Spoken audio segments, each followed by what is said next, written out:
जिंदाबाद जिंदाबाद जिंदाबाद इनकलाब जिंदाबाद जिंदाबाद जिंदाबाद। किस लिए बच्चों को पढ़ा लिखा रहे हो? इतनी महंगी महंगी फीसें हम दे रहे हैं। डीएवी से कम कोई पढ़ाना नहीं चाहता, दिल्ली से कम कोई कोचिंग नहीं करवाना चाहता, लेकिन कौशल निगम बनने के बाद नौकरियों पे तो बैन हो गया। सरकारी नौकरी एसएस बोर्ड की तो कोई भर्ती नहीं आएगी, कहाँ लगवाएंगे बच्चों को?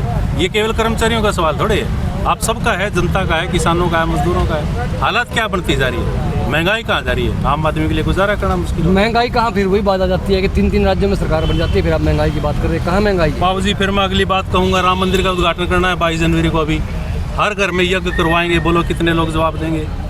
हम ही खुद यज्ञ करने वाले होंगे, हम ही उस रो में बहते हुए नजर आएंगे। हिंदू धर्म की रक्षा करनी है, क्या करना है महंगाई का, क्या करना है बेरोजगारी का? हिंदू धर्म की रक्षा पहले चाहिए।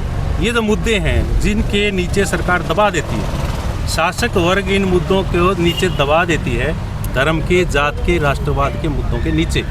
इससे सावधान रहने की ज़रूरत है। उसमें अकेले हम नहीं, पूरी जनता को सावधान रहने की ज़रूरत है। मसलों पे आइए, अभी चुनाव का समय है, इसलिए हम ताकत लगा रहे हैं। सरकार को चुनाव में जाना है, हम इसलिए ताकत लगा रहे हैं, हमारी बात सुने बगैर सरकार चुनाव में जाने की स्थिति में ना हो, ऐसा माहौल पैदा करें हरियाणा में। हमारी बात सुन के जाए, या जो आने वाला है वो हमारी बात पे बोले, कल उसको भी सुननी पड़े। यही तो मौका है। यही हम लोगों से ये भी कह रहे हैं, जब गांव में जा रहे हैं, सरपंचों पे जा रहे हैं, लोगों में जाके हम ये बात करते हैं, मुद्दों पे बोल लो भाई। आपके स्कूल की क्या हालत होगी? 150 बच्चे, 2 मास्टर क्या पढ़ा लेंगे वो स्कूल में? ये जो स्थितियाँ हैं, हम गाँव जाके लोगों को ये बात बता रहे हैं कि मुद्दों के ऊपर बात कीजिए, तब बात हो सकती है। अगर ये इधर उधर दाएँ बाएँ, अभी तो कई तरह के काम शुरू कर दिए ना। अभी सोनी टीवी पे रामायण शुरू होने जा रही है जनवरी में, पता होगा आपको? जी श्रीमद रामायण नई बना ली, वो पहले वाले काम नहीं आएंगे, नई बना ली और बढ़िया। सबरी के झूठे पेड़ खाएगा राम वहाँ। सबरी एक मतलब आदिवासी महिला है, बहुत छोटी जाति से है, ये दिखाई देगा बहुत अच्छा राजा था राम, तो भाई राम राज्य बनाना है। तो इन मुद्दों के नीचे दब जाता है। वोट केवल एक बात नहीं होती। मैं अगर कह दूं कि मेरी पेंशन लागू कर दो, मैं इसलिए वोट दूंगा। वोट में पेंशन नहीं होती सिर्फ, वोट में हर चीज़ होती है, पूरी जनता से जुड़ी हुई। वो शिक्षा भी, स्वास्थ्य भी, बेरोजगारी भी, महंगाई, सब चीज़ उसके अंदर होती है। तो कर्मचारी वोट देने जाएगा, वो अपनी पेंशन के लिए दे आएगा, बाकी मुद्दों का क्या होगा? उसे ये नहीं पता मेरी वोट में केवल पेंशन नहीं है, केवल वेतन आयोग नहीं है, इस देश की पूरी व्यवस्था है, वो बचेगी कि नहीं? हमारी अर्थव्यवस्था कोलैप्स होने की स्थिति में है। कितना कर्जा हो गया? 55 लाख करोड़ था, 156 लाख करोड़ पे कैसे पहुंच गया कर्जा? अब ये तो देखो। दूसरी तरफ पूंजीपतियों के 25 लाख करोड़ रुपए माफ कर दिया, टैक्स, जो टैक्स हमें लेना था। अगर वो सारा पैसा ले लिया जाए, सबके बारे नारे हो सकते हैं देश में। ये बातें हैं इसके पीछे सारी। मतलब एक तरह से हम राजनीतिक पार्टी तो नहीं है, लेकिन हम चीज़ों को समझते तो हैं, हमारे ऊपर क्या चीज़ असर कर रही है। अगर आपकी नीतियाँ नहीं बदलेंगे तो कौशल निगम पक्का आएगा, रेगुलर भर्ती सरकार बिल्कुल बंद करेगी। आज जिस कर्मचारी को 15,000 में काम ले रहे हो, बाहर 5,000 में करने वाला तैयार खड़ा है, उसकी छुट्टी होगी, नहीं बख्शेगी सरकार। ये सबके लिए है। सर्व कर्मचारी संघ हरियाणा 4 फरवरी को रोहतक में एक बड़ी रैली करने जा रहा है और उसकी तैयारी के लिए हम ये कन्वेंशन कर रहे हैं। आज हमारे सामने जो मुख्य मुद्दे हैं, सरकार उनकी तरफ बिल्कुल ध्यान नहीं दे रही है। हरियाणा के सभी विभागों में 1,90,000 कच्चा कर्मचारी आ गया है, जो किसी भी तरह से पक्का होना चाहिए, होना उसका ज़रूरी है। सरकार 2 साल जिसको भी काम करती हुई होगी, उन सबको सरकार पॉलिसी बना के पक्का करे। आज से पहले जितनी भी सरकारें रही हैं, सभी ने नीति बना के पक्का किया है, तो इस सरकार ने नहीं किया। तो एक हमारा मुख्य मुद्दा ये है कि कच्चे कर्मचारियों को सबको पक्का किया जाए। दूसरा हमारा मुद्दा है जो पुरानी पेंशन का मामला है, बुढ़ापे की सुरक्षा के रूप में जो सामाजिक सुरक्षा का दायित्व भी सरकार का बनता है, उसको देखते हुए भी सभी कर्मचारियों को पुरानी पेंशन में सरकार लेके जाए। इसके अलावा इन विभागों का काम है जनता को सेवाएं देना, बिजली देना, पानी देना, सफाई का काम देना, रोडवेज की बस देना, शिक्षा देना, स्वास्थ्य देना। ये सभी सेवाएं सरकारी विभागों के माध्यम से जनता को देनी होती हैं। लेकिन इन सरकारी विभागों की हालात सरकार ने ऐसी कर दी, कर्मचारी नाम की चीज़ बची हुई नहीं है।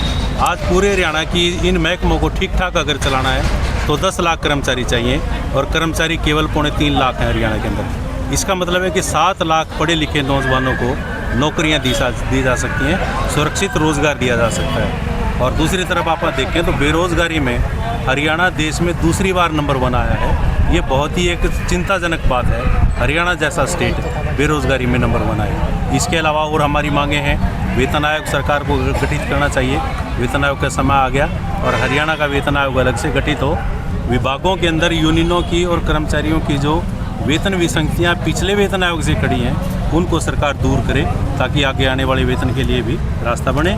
इसके अलावा जो सरकार निजीकरण लगातार करती जा रही है, स्कूलों को बंद करती जा रही है, स्वास्थ्य सेवाओं का बुरा हाल है, इस निजीकरण किसी भी तरह से ना तो जनता के हित में है और ना ही सरकार के हित में है। इसलिए निजीकरण पे रोक लगाते हुए सरकारी विभागों का विस्तार करते हुए, भर्तियां करते हुए इनको सरकार और आगे चलाए, ये हमारी मुख्य मांगों में चाहिए। सर, जिस कर्मचारी परेशान है, पब्लिक परेशान है, फिर भी 3 राज्यों में सरकार आ गई, ये अलग बात है। अकेला कर्मचारी सरकार बनाने में सक्षम नहीं है। कर्मचारी जनता का केवल 2% हिस्सा है। सरकार तो पूरी जनता मिलकर बनाती है ना। हम अकेले क्या कर सकते हैं वो एक बात है। हालांकि हमने इसके लिए प्रोग्राम लिया है, हम जनता के बीच में जा रहे हैं, इन मुद्दों पे जनता का समर्थन हम ले रहे हैं। हम राजनीतिक पार्टी के अध्यक्षों के पास गए, फिर पार्षदों के पास गए, अब हम सरपंचों के पास जा रहे हैं कि इन मुद्दों के हमारा समर्थन करें और इन मुद्दों के ऊपर सरकार की घेराबंदी की जाए। सरकार बेशक कोई बन जाए, लेकिन हमारे मांग मुद्दों को हल करे। नहीं करती तो हमें फिर अगला काम करना चाहिए। सरकार को भी इससे परेशानी तो होगी ही, और जो आने वाले लोग हैं जो ये सोचते हैं कि कल हमारी सरकार बनेगी, उनको भी हमारे मुद्दों के ऊपर बोलना पड़ेगा। अगर हम आंदोलन करेंगे, कल आके वो क्या करेंगे ये भी एक बात है ना।